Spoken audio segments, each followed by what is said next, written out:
It ends Tottenham 1, Aston Villa 2, another defeat for Spurs at home this season, another defeat for Thomas Frank in front of the home supporters. But in today's video, I'll be giving my honest reaction, but also being balanced and considering all sides to why we lost this game. So make sure you stay tuned to the end.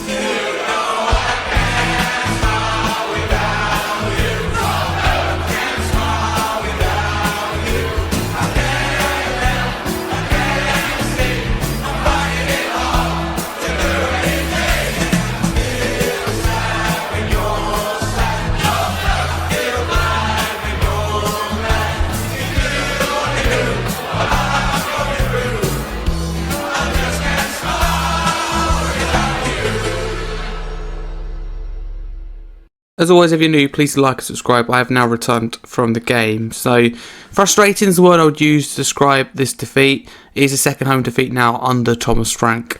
And it is a real shame we had an opportunity to go, at the time being anyway, second place in the table. We now find ourselves in sixth. But it's not necessarily about the table. I think overall, I thought we played okay. I think, in my opinion, we could have and should have and deserved to get something from the game. I think it was a case of Tottenham didn't take their chances and Aston Villa were really clinical. We started the game off very well, close to the perfect start, 5th minute through Rodrigo Bentancur, and I don't agree that it's a scrappy goal. I think it's a really well worked goal all round. I think, for example, Mohamed Kudus' cross, I think he's bang on the money. João Palhinha, a really clever, delicate, neat cutback, whatever you want to call it, and Bentancur as well. It looks easy, but with the ball's bouncing and coming at that speed, we've seen this weekend with the likes of Mateta, you can miss them. It's rare, but they can be missed, so he does well to keep it under the crossbar, a little deflection, but I think it's going in anyway. Well, it is, but I don't think he changed the direction, should I say, whatsoever. So good start to the game, but we made the decision, whether it was to play, more than likely, Frank said, for them to sit in and sit deep. And we actually defended really well. And Villa were putting a little bit of pressure on at times, but this is nothing against Villa to say this, but I thought Tottenham had this control, had it in, kind of confirmed. I thought, in terms of, okay, and, locked in almost at 1-0, and there was no real threat. But then Rodgers, out of nowhere, that's a wonder strike, and that's the danger of if you do sit back and you give players a little bit of space, and when you sit back all of a sudden through tiredness and it's just natural, you find yourself getting a little bit deeper, a little bit deeper, you ease off, and Rodgers was given a little bit of space, and he's a special player, and that was a special strike. There's no two ways about it. You're not going to see much better than that this weekend in the Premier League. And there have been some special goals this weekend in the Premier League, and in terms of in the moment, but also the way they've been scored as well. It's been super impressive. But that was a nice goal, and Villa scored at key time. You're kind of 5-10 minutes before the break. Very, very important time in any football match. But the best point I thought in the game for Tottenham was after the break. Although he came up absolutely flying, I don't know how we didn't score in that period. And Tottenham, I look back in this game, and we didn't do enough. Let us be clear, we didn't do enough to win the game. We didn't show enough. Wasn't our best performance at all. But we did have chances, and I won't buy that we didn't. We didn't create enough, yes, but the chance we created, we should have scored, and we couldn't take them. And then Villa, they bring on Buendia later in that second half.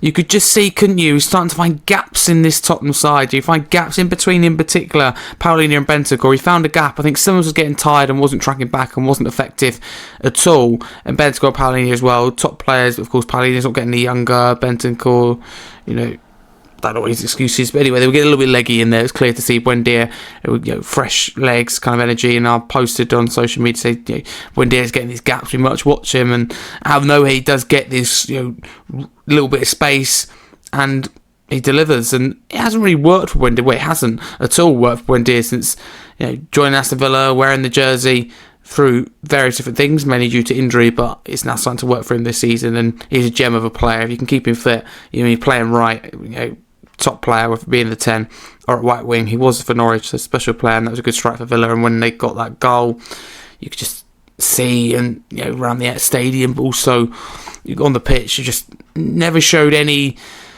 real quality to get back into the game. Never looked like we were going to get back into it, and that was of course a real shame. I always thought, it's a possibility we could get something. Seen under Frank, that kind of late, how late we leave goals, and the kind of overall mentality to never give up. But I'm not saying that we did give up at all, but we just lacked the quality to get that second goal in the end. So frustrating is the word, because there are times, in my opinion, we could have, been 2-1 up, for example. And it's just football, and I think we delayed that Bergvall substitution. There's one other wasn't there. We delayed it, and I think that would be funny. That substitution made a little bit earlier. I do think the goal was prevented because Bergvall finds the space. Buendia finds the space that it was no longer there when Bergvall come on. So I think it tells you all you need to know. But I think we have to have a general and very serious conversation about home atmosphere. I think it is a little bit of an issue since moving to the new stadium, and I think we also need to have a little bit of a conversation. I'm not really sure how you counteract that, but about home form. I wasn't one of them that entertained it before this game, but there's a little bit of a home issue already appearing in the early stages of the season without being reactionary. It's 2 defeats, and both of them have come at home. We dropped points to Wolves at home as well, so it's disappointing. I believe the only win at home in the Premier League has come against Burnley, which of course you'd expect. Still a good win. You expect it. It's still a win's a win. You can only beat what's in front of you. But I think the atmosphere as well was very poor. It was dead at times today, and that really reflected at times again on the pitch. But I think it was a choice to sit back. I don't think it's the case. I think Villa are good, don't get me wrong, but when we went 1-0 up, I think we made the choice to give Villa the ball, and they create chances, don't get me wrong, but they never really looked like scoring it. It would have taken something special or a blunder, a mistake for Spurs like we saw against Brighton, so that was really our undoing, and both goals were superb strikes, has to be said. Villa clinical. I won't buy this that Villa are a bad side or we've let an average Villa team beat us. Villa are now unbeaten after this game in 8 in all competitions. They've won the last 5. That's good form. And they haven't turned the corner in this game. They turned the corner before that. Let's be very clear about that. So frustrating is the word. But now let's move on to player ratings. So Vicario, I'd give a 5. Didn't have much to do. Can't really recall him making a save. And I can't really Martinez either. I can Martinez a couple. But Vicario, I can't remember him making him a save. But at the same time, some would question his positioning for, I think, the Rodgers strike, the first one in particular, and at times maybe a little bit slow, but I thought he was okay. I'm not going to critique. I think that goal was just, sometimes in football you've got to go, there's not a lot we can do. There's always something, but not a lot we can do to avoid the goals, and both those Villa goals, I would say that. Maybe the second goal you could say, if I remember correctly from the game, I think Paulinho clears it from about 10-15 seconds before, and I get that safety first. That's the way I play football. It's the way I think football should be played. Can he somehow chest it, bring it down? Odegaard is away. Could he do a little bit better than just what looked like panicking? But nonetheless, back on topic, Vicario 5, Porro give a 6. I think say it again, he's been an excellent sign, as we know, and in the last couple of years that we've had him. But he, of course, has his faults, defensively, no doubt about it. But in this game, I thought he coped very well with the task in hand. He got forward. I think sometimes he could have made a better decision towards the end of the game, final third, but a good performance from him. Danso stepping in last minute for the injured Romero. Romero pulled out through injury in the warm-up, which is, of course, a big blow. He just didn't feel like a good day when that happened. To be honest with you, just looked at him and was like, oh my God, what's going to happen? I was like, Romero, injured, what's going to happen in this game? It's going to be a nightmare. But Danso, he felt secure with him coming in because he's a reliable defender. And I thought he put in a really good shift. I don't think his throw-ins were what he's capable of, let's say. I don't think we took advantage of those situations, set pieces enough, considering he worked on them a lot. In the warm-up, it was evident inside the stadium that I did see. But Danso I'll give a 6. Van der Ven I'll give a 7. Captain the side on the day, and just his pace and recovery. It's not just his pace; it's his strength as well. A couple of times really key. Didn't put a foot wrong. Spent 6. I've given him 6, but you could go a lot higher. I think he was very good going forward, and you don't mess with Jed Spence. I think he's a top defender, and good luck if you're getting the better of him. Was all I would say. Midfield then. Mixed thoughts on midfield. I think as the game went by, it really changed. Paulinho overall, I'll give an 8. How many tackles did that guy make in this game, in particular in that first half? I mean, it is what he does best, but wow, is all I will say. I know it's not the detailed analysis you're looking for, but wow, I just like him. And my criticism of the whole midfield in general, mainly in Paulinho and Bentancur, but also Simmons in this game as well, is all sideways backwards, and that's what you get. Defensive stoddarity with Bentancur and Paulinho, but you don't get the passing ability or the creativity or maybe the right balance, some would even say. Paulinho, though, generally, I will give an 8. He got an assist, was key defensively and just won so many tackles, and the more I see him, I think just got to sign him permanently, even if means you only get 12 months or whatever, 18 months out of him. At his best, anyway.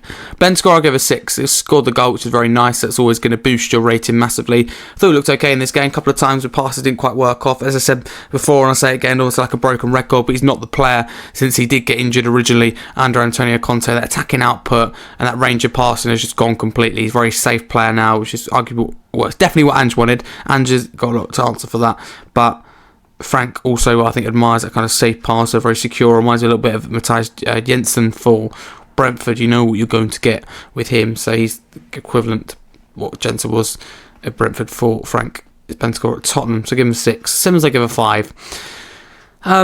How do I put this? I've been disappointed since he signed for Spurs, but he's never going to hit the ground running. We've seen it would be Liverpool with Florian Wirtz is a good example. There's something about the Premier League. There's something about coming to England.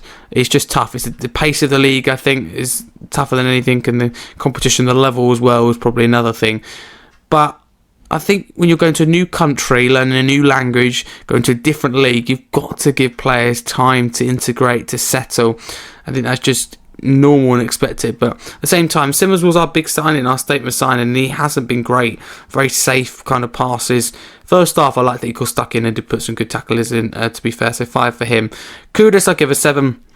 In my opinion, we rely on him a little bit too much. I like him, don't get me wrong, and I think he's so unpredictable, and we don't have, anyone like him. I think he's been a revelation. It was such an important signing, and it's credit to him. We are relying on him, but it just feels like route one through Kudus, and there isn't really an option. If Kudus gets injured, I don't know where we go from there, and that's a bit of a concern. Nonetheless, 7 for him, very good.